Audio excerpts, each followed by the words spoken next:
एक मोठी बातमी समोर येत आहे। सह्याद्री प्रतिष्ठानच्या माध्यमातून यशश्री शिंदेंच्या हत्येच्या निषेधार्थ पेणमध्ये मूक मोर्चा, लहान चिमुरड्यांसह महिलांचा समावेश। काही दिवसांपूर्वी उरण येथील तरुणी यशश्री शिंदे हिची क्रूरतेने हत्या केली गेली।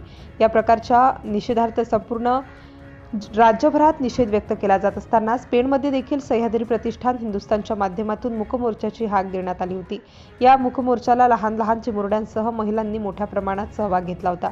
शिवाय सह्याद्री प्रतिष्ठान हिंदुस्थानचे असंख्य मावळे आणि विविध प्रकारच्या सामाजिक संघटनांचे सदस्य आणि कार्यकर्ते उपस्थित होते। कोणत्याही प्रकारच्या घोषणा न देता काळे कपडे परिधान करून, तोंडाला काळे मास्क लावून आणि हाताला काळ्या फिती लावून सदर मूक मोर्चा महात्मा गांधी सार्वजनिक वाचनालय, नगरपालिका बाजारपेठ अशा मार्गाने पेण पोलीस ठाण्यापर्यंत नेऊन पेण पोलीस निरीक्षक संदीप बागुल यांना निवेदन दिले। सदर निवेदनाद्वारे कोणतीही महिला हरवली तर तिची 24 तासांच्या आत तिची तक्रार दाखल करून घेण्यात यावी। महिलांसाठी जे कायदे आहेत ते कठोरपणे राबविण्यात यावेत।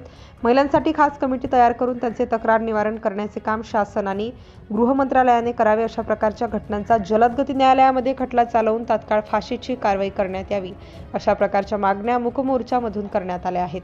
सिटी इंडिया न्यूजसाठी प्रतिनिधी नितेश लोखंडे, रायगड।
कायदा सुव्यवस्था याचा कुठलाही धाक गुन्हेगारांना पडताना दिसत नाही। स्वर्गीय अक्षता म्हात्रे हिचा खून श्रद्धा म्हात्रेवर झाला आणि स्वर्गीय आपण महिलांमध्ये कायदे केले ते कठोरपणे त्याचं पालन हे प्रशासनाकडून झालंच पाहिजे। आणि महिलांसाठी एक खास कमिटी करून दक्षता विभाग करून त्यांना कळलेलं आहे त्याची तीव्रता या गुन्ह्यांची। पण आज तरुण मुली ज्या संख्येने पाहिजे त्या संख्येने सहभागी आपल्याकडे झालेल्या नाही आहेत। खरी खेदाची बाब आहे, त्यांना आपल्या मुलींची काळजी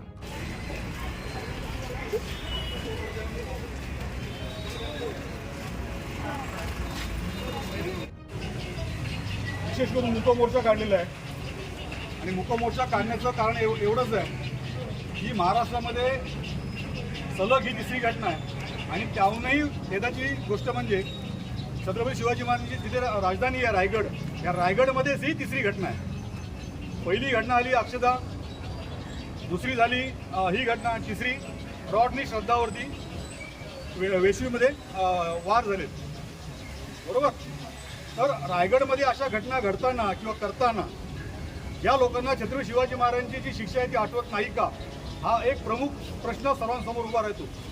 आणि आपण वारंवार मोर्चे काढायचे, वारंवार या गोष्टी काढायच्या। आता आज आपल्याला खरं सांगायचं तर बोलायला देखील लाज वाटते, म्हणून आपण आज मूक मोर्चाचं आयोजन केलेलं आहे। आणि आपण त्या सर्वांनी मूक मोर्चाला कुठलाही राजकीय पक्ष न घेता एक तुम्ही नागरिक म्हणून आज इथे आलात, त्याबद्दल खरंच सर्वांचे मी आभार मानतो। मागच्याच आठवड्यामध्ये नंदाताईंनी आणि सर्व महिलांनी मोर्चा आवाज दिला होता, त्यावेळी देखील हेच लोक, हेच चेहरे बऱ्यापैकी होते। तर संवेदना कुठेतरी माणसाच्या कमी झाल्यात असं आपल्याला वाटायला लागलेलं आहे।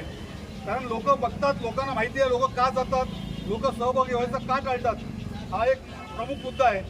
आज आपल्यासोबत वरिष्ठ ज्येष्ठ माता भगिनी आहेत, त्यांना त्यांच्या महिलांच्या पोरींची सुरक्षा कळलेली आहे। पण ज्या आज तरुण मुली आहेत त्यांना स्वतःची सुरक्षा कळत नसेल तर ही कुठेतरी त्यांना शिकवण देण्याची म्हणजे फार गरज आहे असं मला वाटतं।